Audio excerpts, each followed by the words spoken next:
इंसान वही करने की कोशिश करता है जिसमें उसको खुशी मिलती है। ये एक तरह का बोल सकते हो नेचुरल इंस्टिंक्ट है हर इंसान का, कि अपने आप ही वही डे टू डे एक्टिविटीज में या फिर कुछ भी काम या प्रोफेशन रिलेटेड हो, उसका जहाँ उसको खुशी मिलती है वो करने की कोशिश करता है। इसको देखने के लिए हम देखेंगे कि कुंडली में आप देखिए कि किसी का कैंसर साइन कौन सा हाउस में पड़ रहा है, तो उससे हमको चल सकता है कि वो इंसान क्या करने की हमेशा उसमें खुशी मिल सकती है। तो आप देखो, जैसे ही मेष लगन वालों के लिए चौथे घर में कैंसर साइन पड़ता है, तो ये लोग अपना जो है मदर के साथ अटैचमेंट ज्यादा रहता होगा, और ट्रैवलिंग में काम करते होंगे, कहीं रियल एस्टेट में काम करने में उनको खुशी मिलती होगी, कंस्ट्रक्शन में काम करने के लिए खुशी मिलती होगी।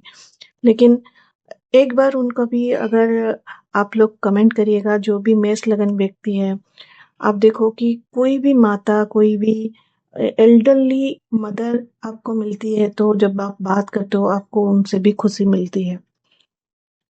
उसी तरह से वृषभ लगन वालों के लिए उनकी जो कैंसर साइन पड़ती है थर्ड हाउस में आती है। अगर कैंसर साइन थर्ड हाउस में आता है, तो आप देखो कि उनको शॉर्ट ट्रेवलिंग करते समय अपने सिबलिंग के छोटे भाई बहन के साथ ये करने में, रहने में, उनका बातचीत करने में, कम्युनिकेट करने में, मोबाइल पे या फिर बात करने में उनको उस सबसे खुशी मिलती है। कोई छोटे ट्रैवल करने, कोई काम के सिलसिले में हर हर दिन, या फिर जॉब के सिलसिले में हर दिन ट्रैवल करना, छोटा छोटा ट्रैवल करना पड़ता है, तो उसमें वृषभ लगन वालों को खुशी मिलती होगी। वैसे ही अगर हम देखते हैं कि मिथुन लगन वालों के लिए कैंसर साइन आपका सेकंड हाउस में बनता है। ये लोग ज्यादातर फैमिली के साथ अटैच होते हैं, जब फैमिली के एटमॉस्फेयर में रहते हैं इनको एक अंदरूनी सुकून आती है मिथुन लगन वालों के लिए। और ये लोग क्या होता है कि फैमिली बिजनेस में भी इन्वॉल्व होते हैं, और कोई भी काम जो है वो अपने आप को ऐसे करते हैं कि जो भी काम करे, जो भी सेकंड हाउस में अर्थ उपार्जन करते हैं, तो वो अपने कुटुंब को जरूर वो लोग संभाल के रखने की कोशिश करते हैं। वैसे कैंसर लगन वालों के लिए क्या है, वो खुद को ही ज्यादातर इम्पोर्टेंस देते हैं, क्योंकि वो हर समय में अपने आप में ही खुश रहने की कोशिश करते हैं। इसलिए आप देखे होंगे कि जो भी कैंसर लगन व्यक्ति है ना, वो आज जो सोच उनकी जैसे जैसे सोच होती है उस तरह से वो अपने ऊपर ही काम करते हैं ज्यादातर। उनका फोकस अपने ऊपर रहता है, दूसरे के ऊपर कम रहता है, और उसी से उनको खुशी मिलती है। वैसे ही सिंह लगन वाले को हम देखेंगे, सिंह लगन वालों के तो ये 12वें घर में आता है। तो ये लोग जैसे कि अगर 12वां घर हम ऐसे समझे, तो हमारी जैसे ग्रैंडफादर का जो होता है, जो सिंह लगन वाले उनका ग्रैंडफादर है, तो उनके ग्रैंडफादर के साथ इनकी बहुत अच्छी उनसे उनको खुशी मिलती है। और 12th हाउस जैसे कि इन्वेस्टमेंट करने में, किसी को चैरिटी करने में इनको बहुत खुशी मिलती है। अपने हाथ से कुछ दान पुण्य करने से सिंह लगन वालों को अंदरूनी एक तरह का खुशी मिलती है। वैसे ही कन्या लगन वालों को 11th हाउस, ये ग्रुप में काम करना हमेशा पसंद करते हैं। जब भी वो अकेले किसी के साथ काम करें उतना सुकून उनको नहीं मिलेगा, जो सुकून उनको मिलेगा आपका ग्रुप में काम करने, अपना सोशल सर्कल में फ्रेंड्स बना के, इस तरह से उनको काम करने में मजा आता है, और उनको भी वही चीज जो है अंदरूनी एक सुकून देता है। वैसे ही तुला लगन व्यक्ति के लिए ये आपका 10th हाउस में आता है, तो काम में ये यूनिट में एक काम करते हैं। जैसे कि अगर कोई काम ऑफिस में, ये लोग कुछ 8-10 लोगों को लेके ही काम करेंगे, और सबके अंदर ये लोग सोचेंगे कि हम लोग सबको लेके काम करें। तुला लगन व्यक्ति के जातक के लिए ये कैंसर साइन की ये स्वभाव है। और जैसे कि धनु लगन व्यक्ति के लिए ये हो जाता है, 8वें घर में आ जाता है। जब 8वें घर में ये लोग रिसर्च करने में, कहीं कहीं ज्यादा इन लॉज के साथ ये लोग ज्यादातर अपने आप को खुश फील करते हैं, खुशी आती है इन लोग को। ऐसे मकर लगन में व्यक्ति के लिए 7th हाउस आता है, अपने स्पाउस, पार्टनरशिप, बिजनेस में इनको अंदरूनी एक सुकून मिलता है।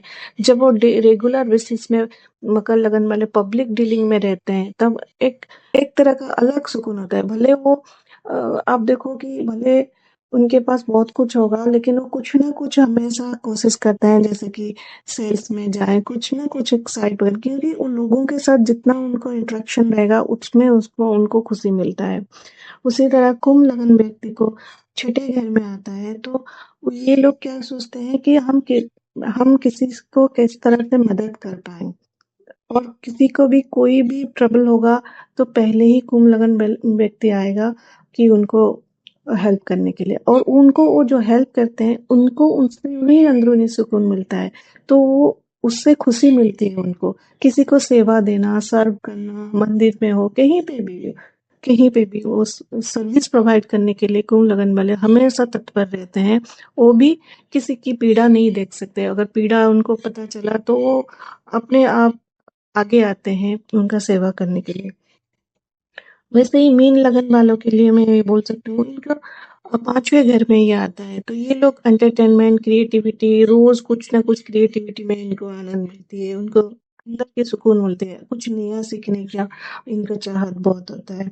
वैसे कि वृश्चिक लगन वालों के लिए ये हायर लर्निंग में हमेशा टीचर से रिलेटेड कोई बात हो कि उनको एक तरह से अगर उनको लाइफ में एक अच्छा टीचर मिल जाए, तो स्कॉर्पियो लगन वालों के लिए एक अलग से लेवल हो जाता है उनका सुकून का, तो वहीं पे उनको सुकून मिलता है। वैसे ही कि पाइसेस साइन का 5th हाउस, वो रेगुलर बेसिस में क्रिएटिविटी करने की कोशिश करते हैं, अपने बच्चों के साथ बातचीत करने में उनको खुशी मिलती है। 4th हाउस जो है हमको सुकून देता है, तो जहाँ पे भी कुंडली में 4th हाउस है, अगर वहीं से आपका कहीं पे शनि जुड़ जाए, कुछ जुड़ जाए, तो उस तरह से आपको प्रोफेशन अपना अपनाओगे, तो आप जो भी काम करोगे आपको सुकून मिलेगा। लेकिन एक यहाँ पे एक चीज देखने का है कि चंद्रमा कहाँ बैठा है, कि चंद्रमा अगर एप्लीकेशन में होगा तो आप करोगे सही, सुकून तो मिलेगा, लेकिन ये वो सुकून लॉन्ग टर्म के लिए नहीं रहेगा। कभी कभी इसमें थोड़ी सी डिप्रेसिव ये आ जाएगा, आप लॉजिक भी इसमें, क्योंकि चंद्रमा चंद्रमा प्योर फॉर्म में देखा जाए तो हर राशि में 2.5 दिन के लिए अ, रहता है, तो वो हमेशा चाहता है कि आप अपना मन को भी चेंज करो, आप अपना जो काम कर रहे हो वो चेंज डिमांड करता है वो ग्रेड। अगर उसी को आपने मैंने इतना किया और उसने मुझे रिटर्न में कुछ नहीं दिया, उसको आप रिग्रेट करने लगोगे, कोई कोई ना कोई कारण, क्योंकि आप किसी के लिए कुछ भी करते हो, तभी कहीं न कहीं आपको एक बैकफायर होता है, कभी ना कभी ऐसा होता है कि वो इंसान आपको फिर कुछ ना कुछ अच्छा-बुरा सुना देता है। तब आपको लगता है कि मैंने इसके लिए इतना कुछ किया, लेकिन उसने वो किया ही नहीं, उसने मुझे वो चीज़ आपको मिला ही नहीं। तो उससे क्या होता है कि चंद्रमा अगर आपका एफ्लिक्टेड होगा, तो आप उस चीज़ को लेके ना पकड़ के हर समय वो सोचते रहोगे, मैंने ऐसा किया, ऐसा क्यों किया और नहीं करूँगी। ऐसा नहीं, ऐसा आप मत करो, क्योंकि चंद्रमा का प्रकृति यही है, आप करके भूल जाओ, कौन क्या करता है उसको छोड़ दो। पहली बात है, जो मोमेंट आपको जो सुकून मिलता है वही करते रहो। यही जीवन की सोच होना चाहिए, क्योंकि हमारी 72% जो है हमारी बॉडी के अंदर वाटर है, और इसीलिए चंद्रमा को लेके कुंडली को बहुत ज्यादा देखा जाता है। तो ये अगर आपको अच्छा लगता है तो प्लीज लाइक एंड सब्सक्राइब करिए, और कमेंट में बताइए जो बातें हमने कहा वो आपको सही लग रही है कि नहीं।